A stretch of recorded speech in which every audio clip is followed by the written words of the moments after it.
apologies first of all for being late. Never worked with children, animals, or Skype. The Skype went wrong, so we're coming to you via Zoom. Profuse apologies. I hate people being late. That set up today's My Virtual Jericho. We've got NGAIRE WOODS, who's the originating dean and the dean of the Blavatnik School of Government in Walton Street. She's going to talk for 10 or so minutes, and then we're going to ask some questions, and you've asked some questions as well. NGAIRE, over to you. Well, hi, John and people of Jericho that are listening in. Let me start by just saying I've been living in Oxford for over 30 years and teaching in the university. I came as a student from New Zealand. I've been teaching and working and doing research in Oxford since then.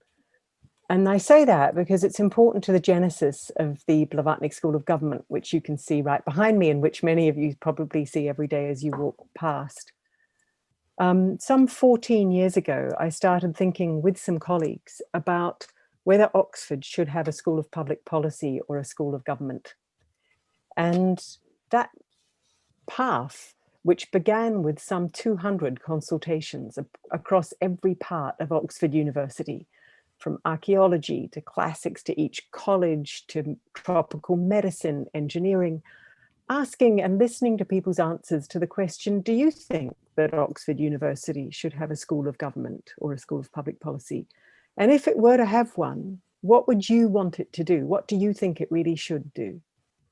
And alongside that process, I began engaging with different governments that I had been working for a long time with different developing country and emerging economy governments who were facing financial crises and helping them to forge strategies working, and in particular, to try to improve the IMF and the World Bank and the way those big institutions deal with those countries. So I had a network of different leaders in different countries to go to and say, why is it that when you're in difficulty, you don't turn to the great universities of the world, or this one in particular, to Oxford? What would help you as a government to navigate the crisis better? What would help you as a community to find better solutions? And I think that process of really wide consultation helped us bring together a project to build a school of government in Oxford.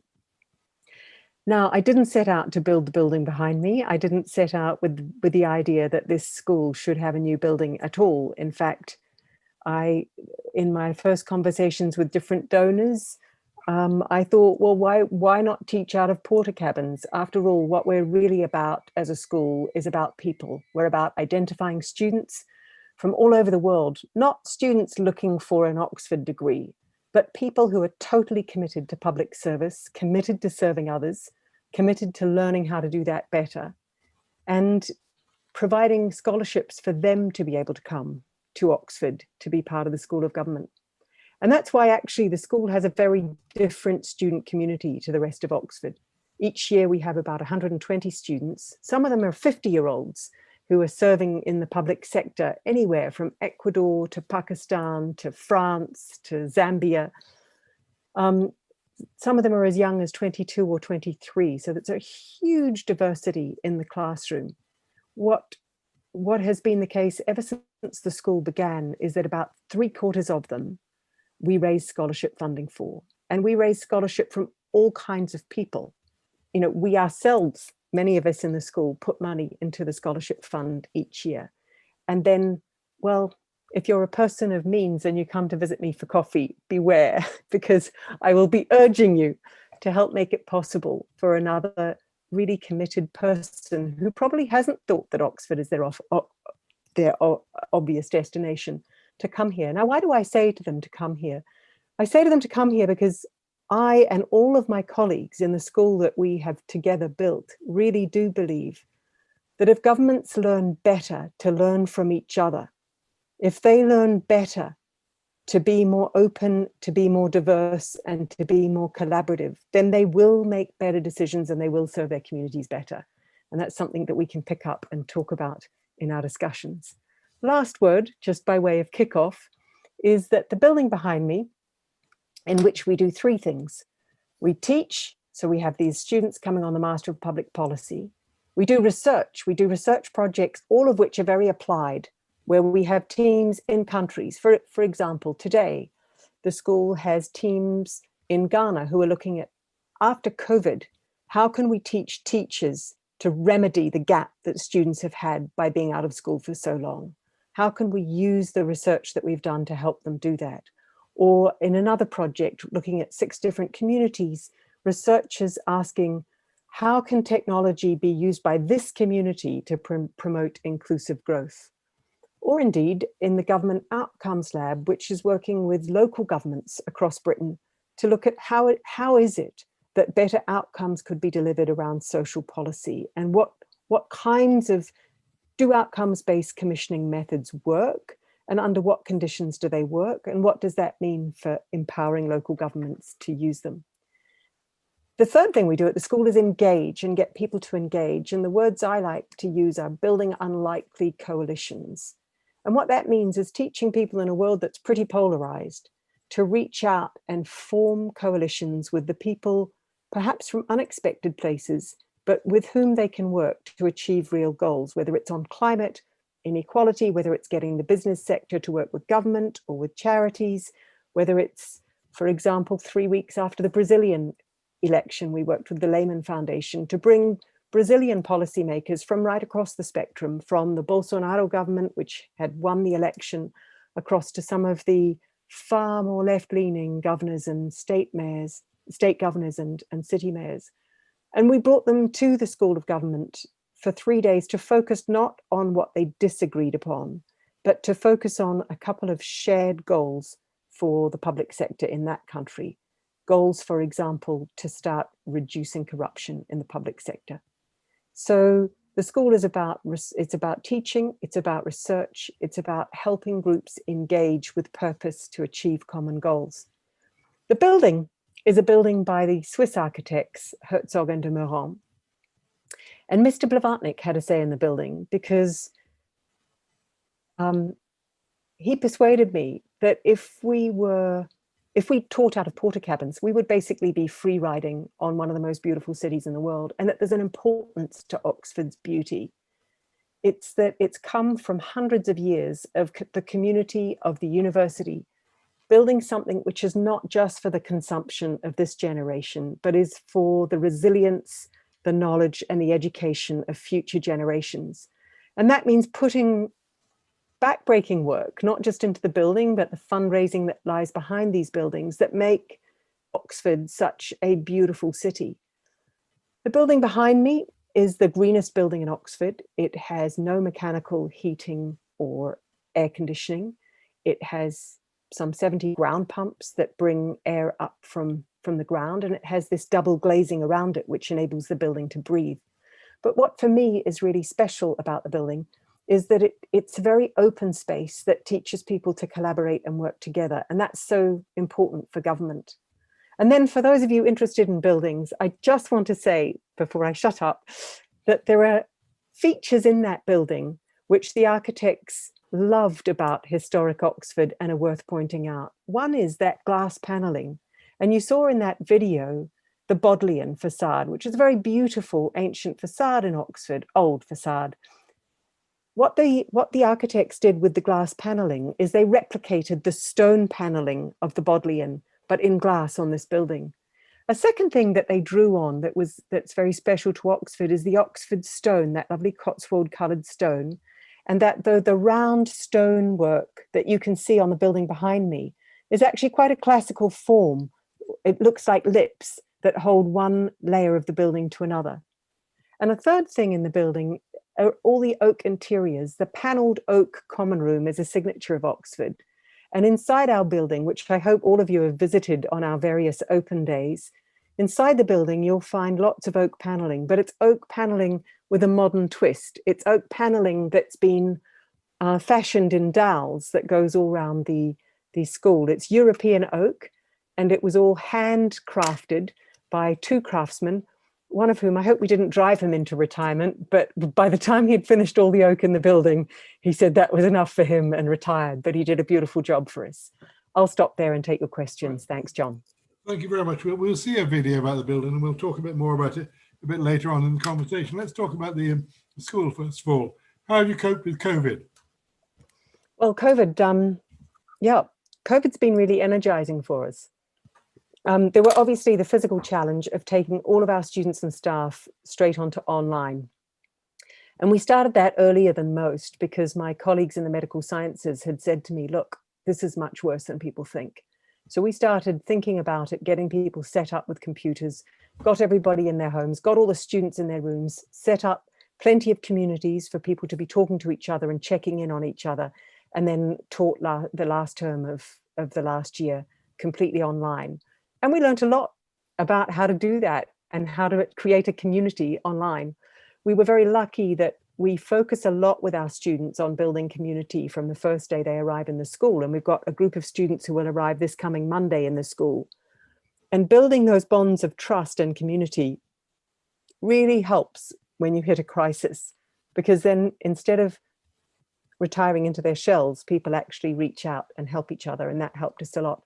COVID for us meant a whole world of new opportunities as well, because it means, for example, in instances of very poor governments in other parts of the world who have reached out to us and said, can you help in some way? Where typically we would have said no, because we just don't have the time to fly a team down to you to help in that particular way. We've discovered, as everybody has, that we can do it on Zoom like we're doing tonight, and that you really can. There are certain things we all miss, the human contact, you know, the chat that you have over coffee, etc. But that there's an intimacy to Zoom, which means you really can teach via Zoom, providing you do it in a very careful way, you know, providing you don't just sit and talk for an hour, which I risk doing with you now. I mean, but you said, you see, the Brazilians benefited from face-to-face contact. Yeah. You've lost that. Does it make a difference? Yeah. It does, because there's something special about getting out of your day job, getting away from all the people that are trying to persuade you to do things or not to do things, and coming to a special place like Oxford. Oxford really does have a kind of magic. And whether you're a politician in London or a politician in Brazil, coming right away from your day job to a place of learning that's been there for some 900 years, it just changes your mindset. It makes you more open to think, to talk to the people around you, to absorb new ideas, and then to take that home with you. And we're going to miss that, but we're trying to recreate it on screen. So when do you think you'll be back in face-to-face engagements? Well, we've got our students, most of our students are actually going to be in Oxford in person. Many of them have been incredibly conscientious. They've quarantined at home, they've quarantined at Oxford, even though they're coming from countries with much lower infection rates than Oxford has at present. We will be doing some small group teaching in very large, very well ventilated rooms with everybody 2 meters apart and wearing a face mask at all times. Everybody in the building that's anywhere in the building will be wearing a face mask at all times. We're trying to create a space where people can see each other. We're not going to do all of our teaching in the building. We're going to do some of our teaching online, but we want students to at least occasionally be able to see each other. And we think that if we do it safely in the building, we'll be doing both Oxford City and the students a service, because we will probably be able to do it more safely than they would do if they all piled into a local pub. In the current jargon, you're doing blended teaching. Yeah, that's right. Now, how do you differ to say Ditchley, to the Kennedy School? What are you offering they don't offer? So, well, they're very different institutions. Ditchley brings together thinkers to discuss issues. And so there is an engagement function that Ditchley plays, where we do, we certainly engage, but when we engage, it's to try to bring a difference to the conversation. And the difference to the conversation is brought by the fact that there is a deep research in the school on some of those issues. And the research itself is done with the participation and input of different policymakers. So when we do engage, when we bring people together to talk about something, we're usually trying to do it in a way that elevates the conversation on the basis of some research and some evidence. The difference between us and most other schools of government, most schools of government in the world are in the United States. It has some 51 schools of public policy. And they very understandably and naturally focus mainly on American students and mainly on American public policy problems. And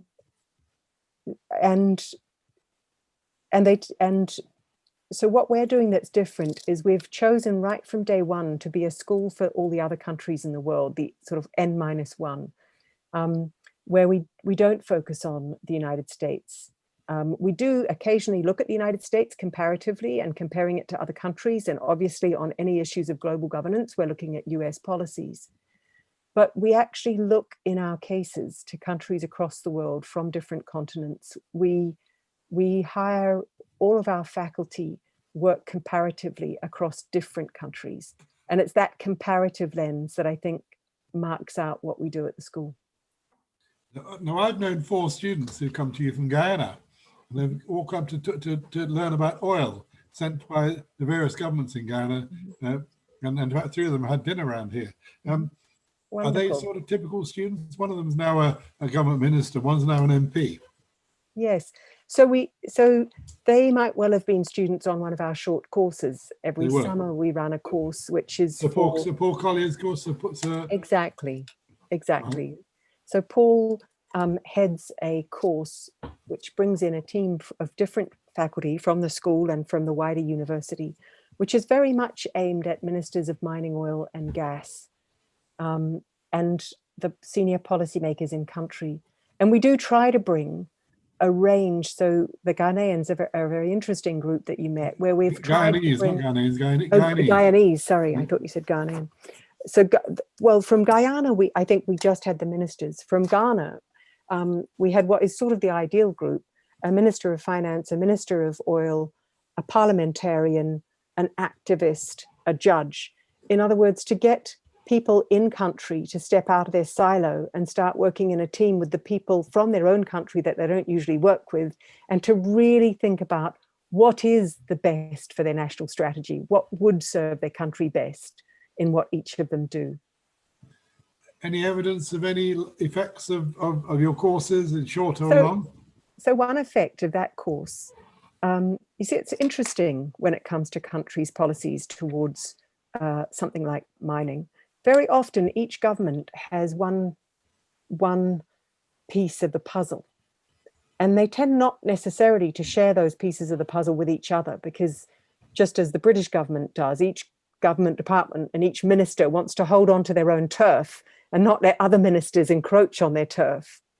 But of course, it makes no sense if you're negotiating with international organizations or with large multinational companies, because they've got all the pieces of the puzzle. So if you don't share all your pieces of the puzzle within your own borders, you're never going to have a fully informed negotiation. And so what we try to do is to get people in country to work better together, so that they can come to those negotiations much better informed and with a better national strategy. So one example of the impact would be 3 or 4 years ago, where we had country teams from Tanzania and Ghana in the school, and they decided that they had things to learn from each other. So after spending their week in Oxford with us, they went back and started organizing visits from one capital to the other, so that they could actually learn lessons of coordination between one and the other. I think another impact that I see every day, because I stay in touch with our alumni, is that as they move into jobs in government, they reach out to one another. And that's got huge implications about not just what they can learn from, but about who holds them to account as they reach into leadership roles. How many scholarships are there? You mentioned that right at the top. And what percentage of your students come on scholarships? So typically it's about 75% of students that come either on scholarships that we've partnered with, or that we've, many are scholarships that we've raised funding for and created. Others are things like Rhodes Scholars that come because they've won other scholarships. And those are from benefactors, are they?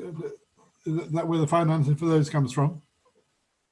What for Who pays for the scholarships? Where's the money? Oh, the scholarships. Oh, so it's all on our website. So foundations, individuals. There's a very large number of individuals that donate to scholarships. I'm one of them, and that enables us every year to both give some scholarships, which are, for example, the 5 very best candidates from Nigeria. we have full scholarships for. Other scholarship funding that we have, we look at the financial need of the student. Once we've chosen the absolutely best candidates, and best for us means the people who really have not just demonstrated great intelligence, but a great commitment to public service. Once we've got there, we work out whether they have a financial need, and we try to meet that need. We're still not there. We still need funding. Anyone that knows somebody that would like to fund a scholarship, come back and tell me, because it makes such a difference. Where do they live when they're in Oxford, even for short and long courses? So every single one of our master's students has a college, and so they live in college accommodation or they live in university accommodation. When people come on short courses, we tend to use bed and breakfasts, we use the hotels, we use, You use Exeter across the road, of course. You use the Cohen building. The Cohen quad, yeah. Colleges that have space. Questions come in from a politician, from a local politician, John Howson, the county councillor. Should politicians be amateurs or professionals? So a politician's role, I mean, to me, what politicians should be is first listeners to their own community. They've got to, and listening to your own community is difficult, because it doesn't mean listening to the loudest voices, but it really means knowing the people that you represent.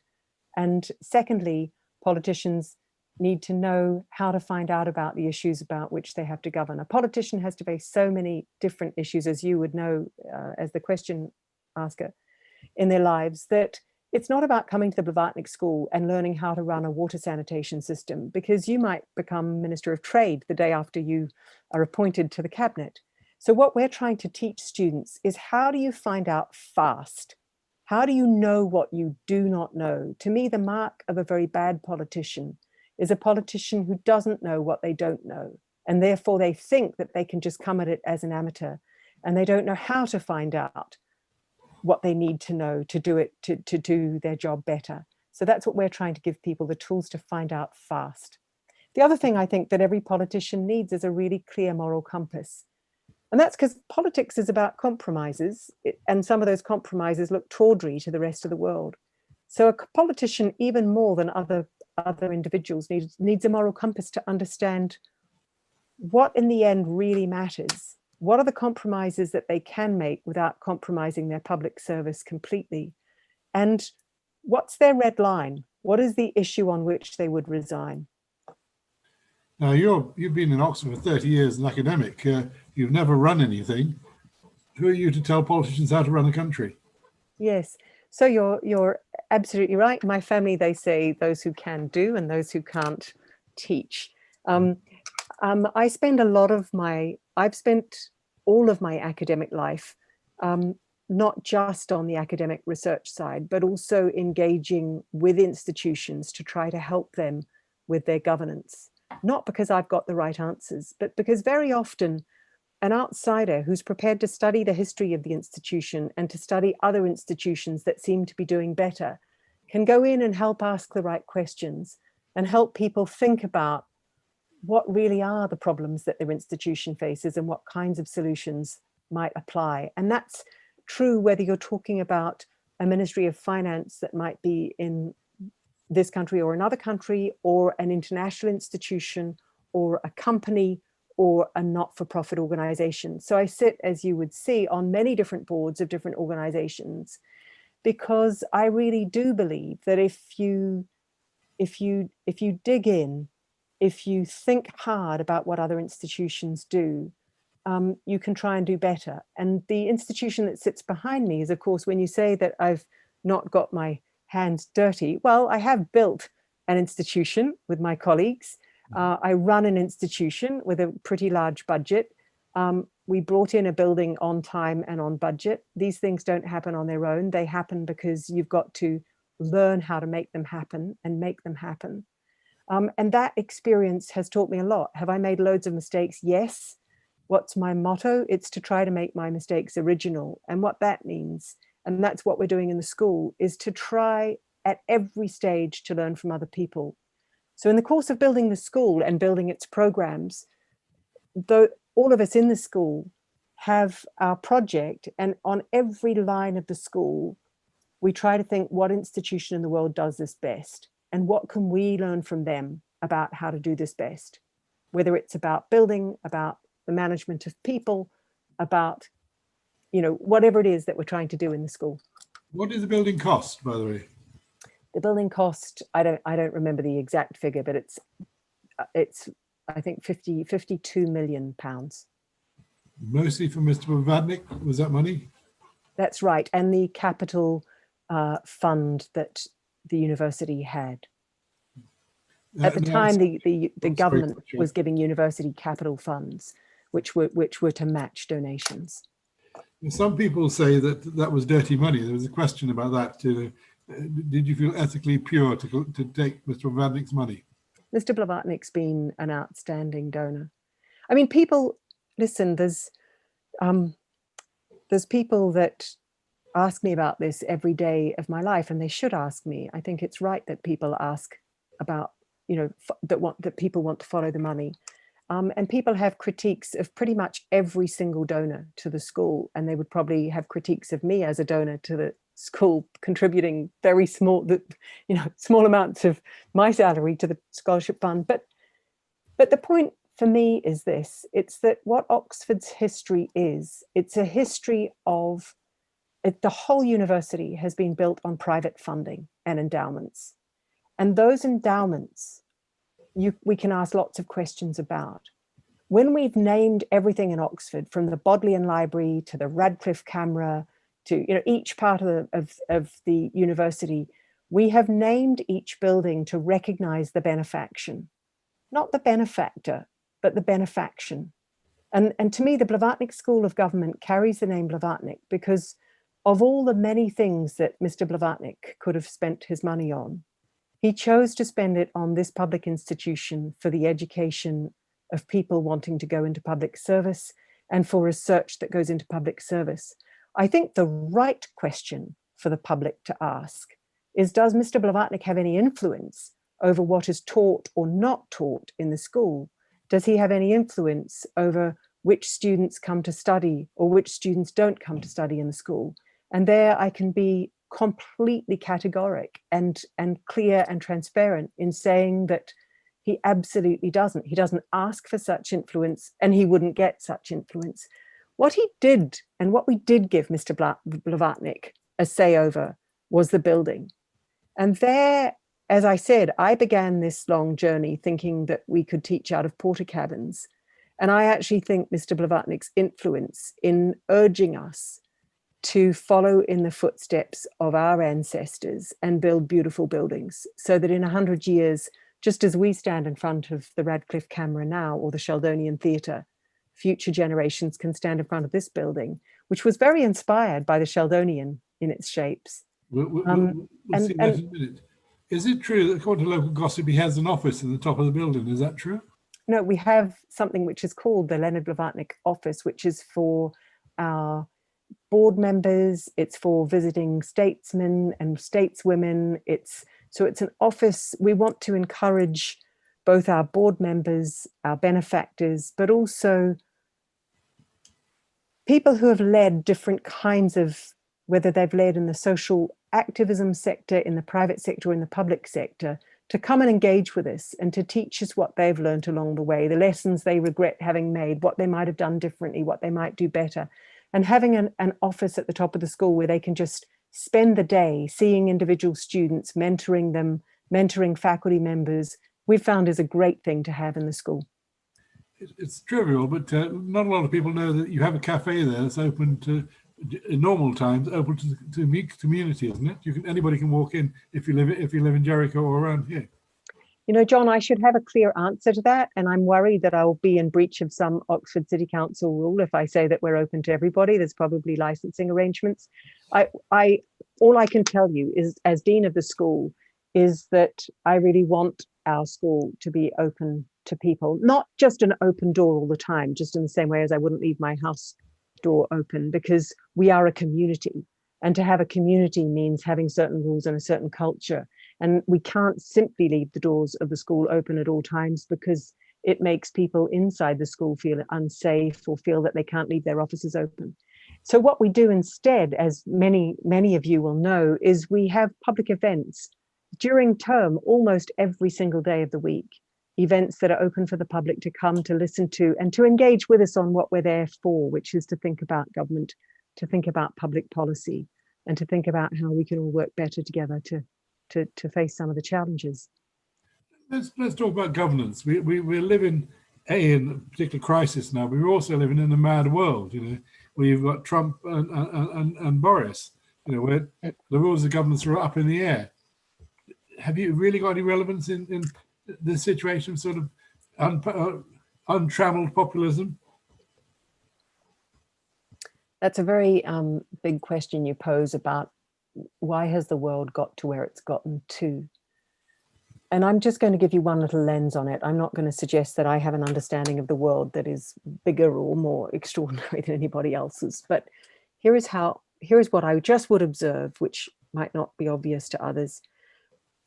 14 years ago, when I started thinking about what a school of government should be in Oxford, I spent quite a lot of time going around the world's best professional schools, business schools, schools of government, the biggest names in the world, and sitting in their classes, particularly their classes on leadership. And what struck me is that we were coming to the end of a period where this term leadership and this idea of leadership was a kind of celebration of the individual. That leadership classes were about teaching people to really appreciate how fabulous they were in themselves, and then to project that onto a kind of unsuspecting public. And I have great skepticism about that form of leadership. I think it takes companies, it takes the world, it takes governments into very bad places, because leadership is about how and who you mobilize to achieve a communal goal. And how and who you mobilize is a lot about where you start from and who you're open to listening to. So I think we live in an era where a lot of leaders have come through a system which celebrated their individual genius, instead of teaching them to be much better at knowing what they don't know and knowing how to listen to people who they might not realize at first have things that they need to hear and need to say. I think it's a good test of any decision maker in the public or private sector.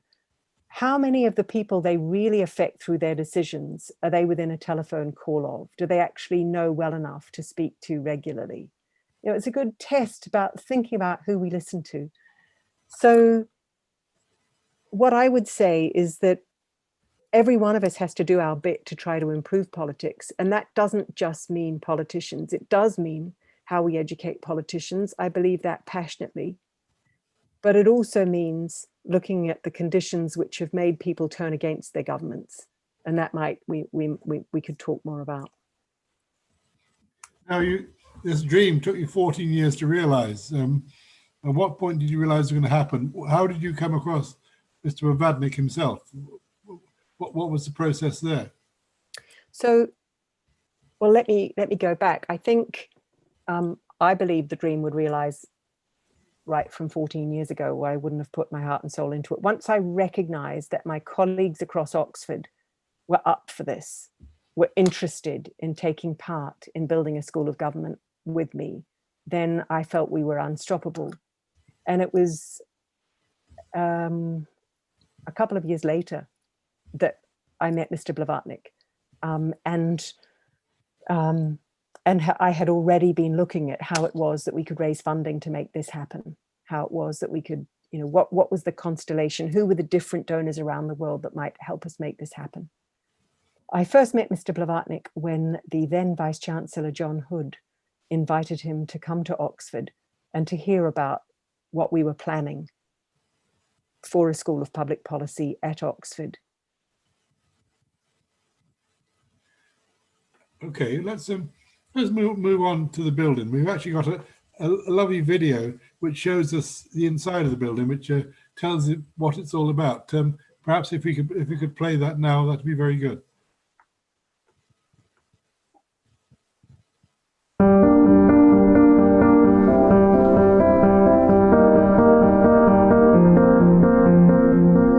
It's bold, bold, it's innovative, it's completely different to anything that Oxford's seen, and yet it's not.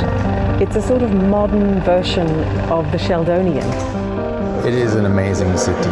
It is an amazing city, and to make a contribution in this city is a challenge. It's a positive challenge, but it's a challenge.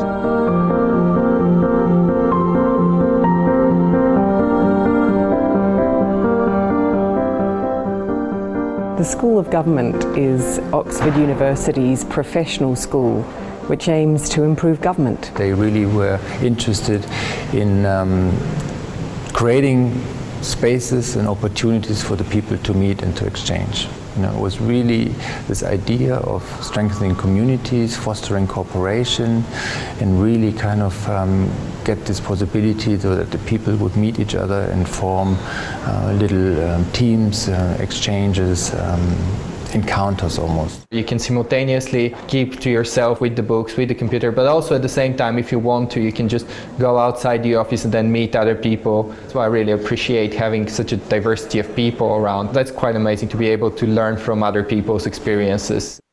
We started in a very primitive way, in this idea of having an internal forum space, really like a heart, like a campfire almost, you know. Everything was around that central space. For us it was very important that we continue the legacy of Oxford, of this so geometrically interesting pattern, that we would continue this here in this master plan as well. It's picked up a whole lot of very classical features of Oxford. It's got those shapes of the Sheldonian quite consciously. Each of the glass panels has a certain spacing, and that spacing is actually exactly the same as the spacing of the stone facade of the ancient Bodleian Library. That very beautiful honey-coloured stone is the colour of Oxford stone, and it's been fashioned in that lovely double-rounded stonework which reflects the most lovely classical finishings around Oxford buildings. It picks up some of the very best of Oxford and takes it forward.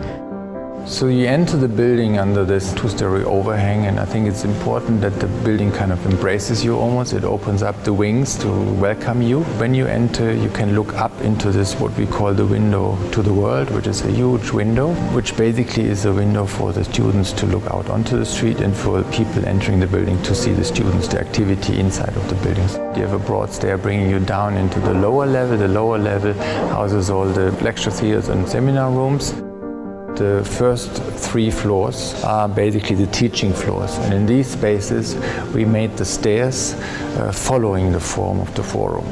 On top of that, we then have faculty and staff, and there you don't want necessarily the students to be in the foreground, so we bring the working spaces, the offices, to the forum and push the circulation into the back of the building. And that becomes this tight spiral stair in the back, which brings you then up to the top of the building, which is then again the junior and senior commons room with the big public roof terrace, which are really like the library or like the lounge for the students. The transparency of the building, the fact that I get natural light no matter where you are in the building, that helps me a lot. You don't have the feeling of wanting to go outside because you're already a bit outside as well. Oxford is a place of genuinely independent, rigorous scholarship. So to be able to bring a building to that, which is as beautiful as the buildings built several hundred years ago, is really important.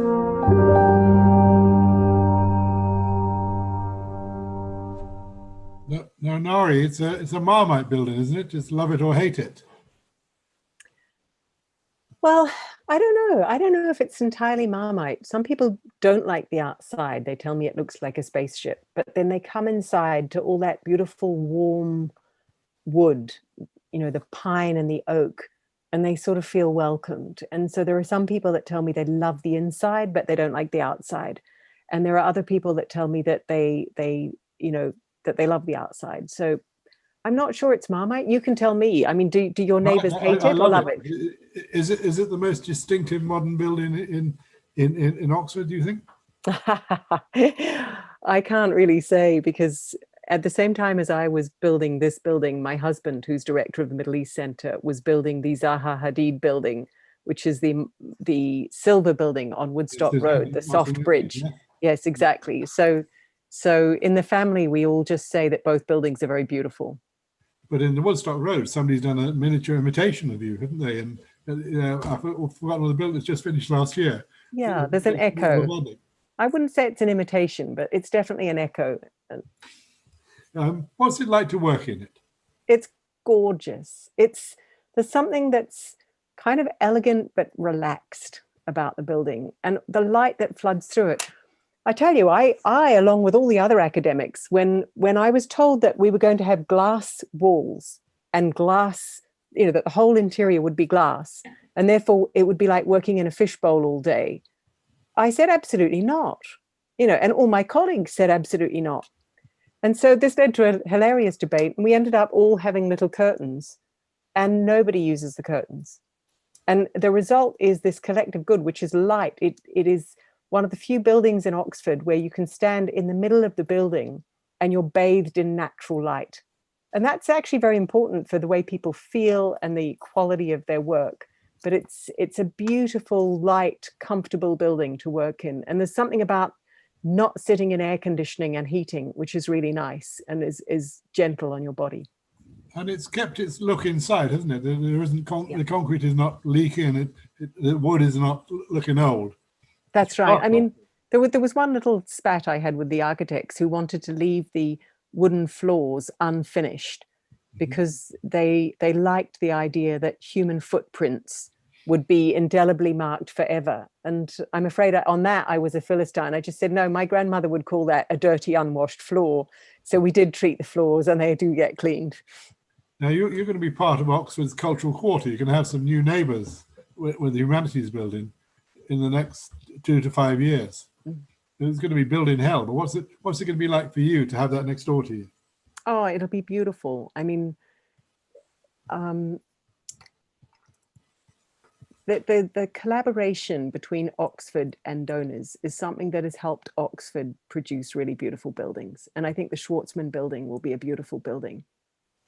And I honestly, I never would have, I don't think my colleagues or I would ever have built a building this beautiful. Even if you don't like the building, you can see that it's a beautiful quality building if it had just been left to us, because we're academics. Like we have to scrimp and save for what we do. Like we don't think about like blowing lavish amounts of money on a truly beautiful building. And we see it in that way. We think, well, that's just blowing money on something lavish. And yet it's not. It's doing something for future generations. And it's doing something which is a public good for Oxford. Public spaces really, really matter to how people in any town or city interact. I mean, did you win a Sterling Prize, or you were shortlisted for it? We were shortlisted. Right, which is what the BBC film was all about. Now, recently you had a feature film shot in your building. Tell us more about that. We did. I think it's covered by a non-disclosure agreement, but it was great. It was great. There was great excitement in the building as film stars went rushing through. Was there or similar? Can you? I can't tell you anything about it. No, but when will it be on screen? Now it's not that I can't tell you that. It's that I genuinely don't know the answer to that.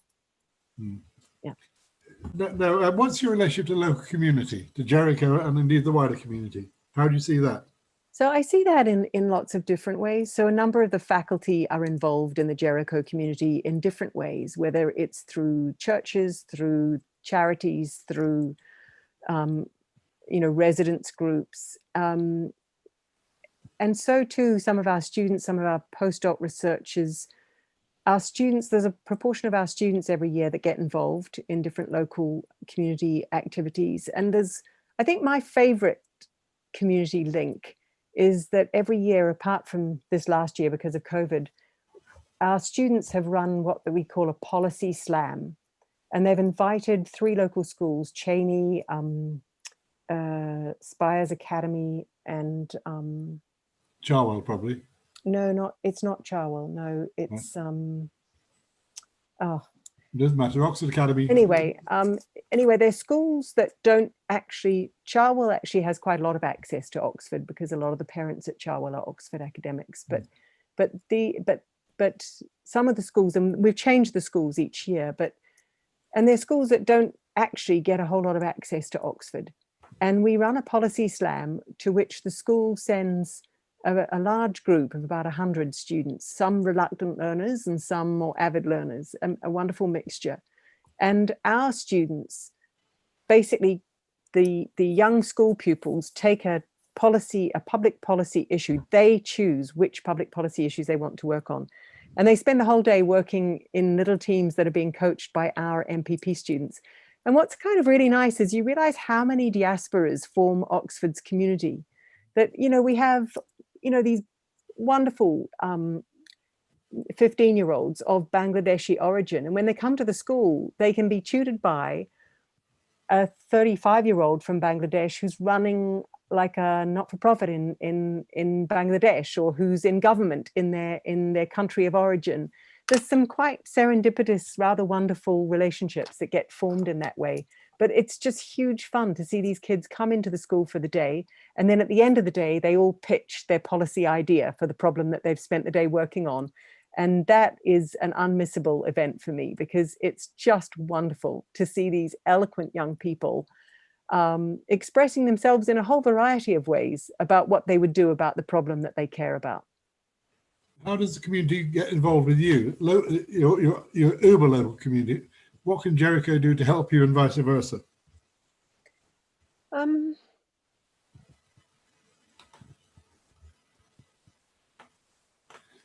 I think what Jericho already does is it offers us a really welcoming community spirit. And, you're one of a number of people in Jericho who really pour heart and soul into making Jericho work as a community. And I really saw it actually when we were planning the building, among people who objected to the building.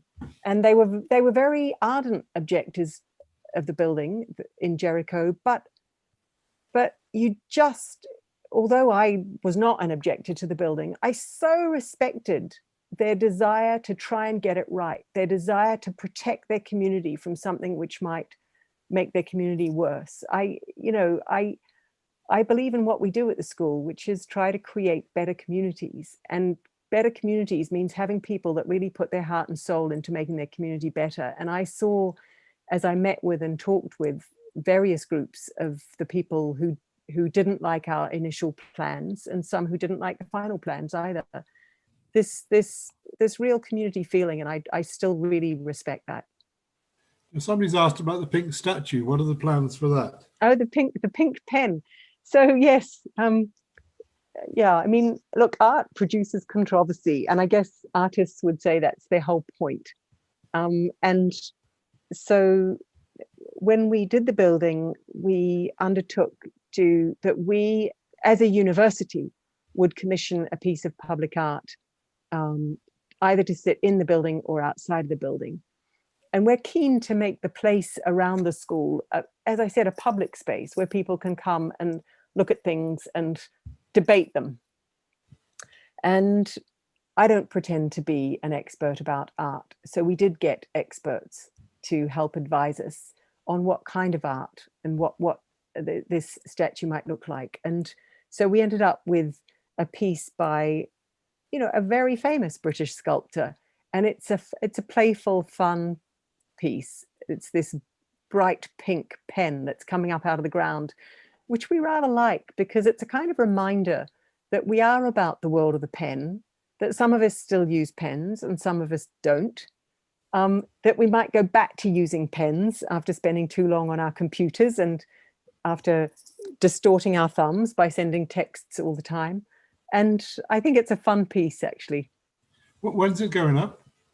I'm not sure. Look, almost all of our timelines as a school have been knocked aside because of COVID. And so I can find out for you, but I'm not sure right at this moment. The original idea was sometime this term. A couple of very local questions as we come to the end. St. Paul's Church next door to you, Freud's. Would you like to see somebody take that over and turn it back into what it was? Do you know, most of all, I would just love to see a collective effort to restore it. I think it's, some people tell me it's not a building of great value. I think it's a building of great value. We should protect pieces of our history, and that church has a history in Oxford, and that it's you know, to most people's eyes, it's pleasing. And I think it's pleasing to the eye. And I think it's part of the local community. It's been there for such a long time. What I would love to do is to collaborate with its owners, with the city, to restore it and to make it resilient so that it doesn't fall to pieces under our eyes. An idea for you. Somebody came up to me at a do and said they wanted to build a Hindu place of worship in Oxford. I said, why not take over St. Paul's? Because actually it'd be rather lovely. The very last question, the issue that divides Jericho, you don't need telling, is the closure of Walton Street. What's the Blavatnik position on that? We don't have a collective position on that. We're a school like any school should be in a university where people think freely and deeply and form their own judgments. And so I think you'll find there's lots of different views about it across the school, particularly since quite a few of our faculty, staff and students are Jericho residents. And so they've probably got strong views both ways. What differences have you noticed with the barrier going up in terms of your living environment? Well, it's hard because COVID has so disrupted everything we're doing. I mean, I'm not working in the school at the moment. I'm working from home, and so too are most of my colleagues. I go into the school occasionally, but we're living. It seems to me a very difficult moment to try to make a judgment call on that. Looking ahead to 5 years' time, when you'll have the humanities building and you and other buildings, it'll still be a vibrant little quarter, won't it? Yeah, I have always felt, right from the day I heard the university acquired the Radcliffe site from the hospital, that it was our duty at Oxford to make sure that we built something every bit as beautiful as the Radcliffe Square. So the Radcliffe Square is what our ancestors built for us. And I walk through it. I walk to work each day and I walk through that square every day. And even after 30 plus years of living in Oxford, it takes my breath away how beautiful it is. It just takes and it's a beautiful start to the day. Just being in the presence of these beautiful buildings is a great way to start the day. My dream is to see the Radcliffe Observatory Quarter being every bit as beautiful as that to walk through, and that it too inspires people and gives people a sense of beauty and space and knowledge and learning. A time scale for that when you're in my lifetime, 10 years? Oh, absolutely. Yeah. I hope that you're in my lifespan is more than 10 years, John. Very last message for the people of Jericho from you. Anything you'd like to say, Dean, to them? No, but just we are a part of the Jericho community. It doesn't mean we can do everything that Jericho community residents ask us to do, but it does mean that we're really keen to engage. And I'm sure that many of you, I can't see you now, and I'm sorry that we have to do this over Zoom, because I'm sure I'd recognize lots of your faces from the events that we do run.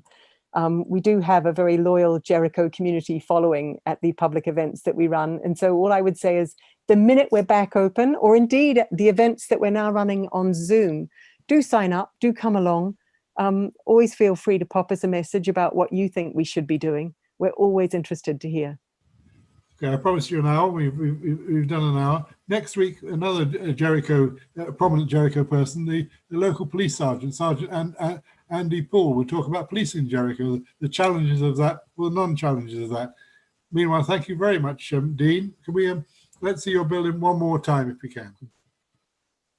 The Blavatnik School of Government is a global graduate school committed to excellence in public policy education and leadership. The school is committed to pursuing a vision of better governments, stronger societies and richer human opportunities across the world.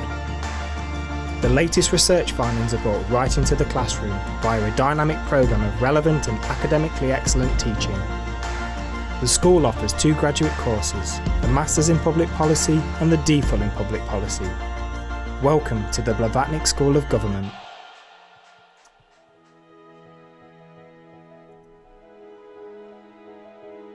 Hi, my name is Benjamin Abram and I'm studying for the DPhil in Public Policy at the Blavatnik School of Government.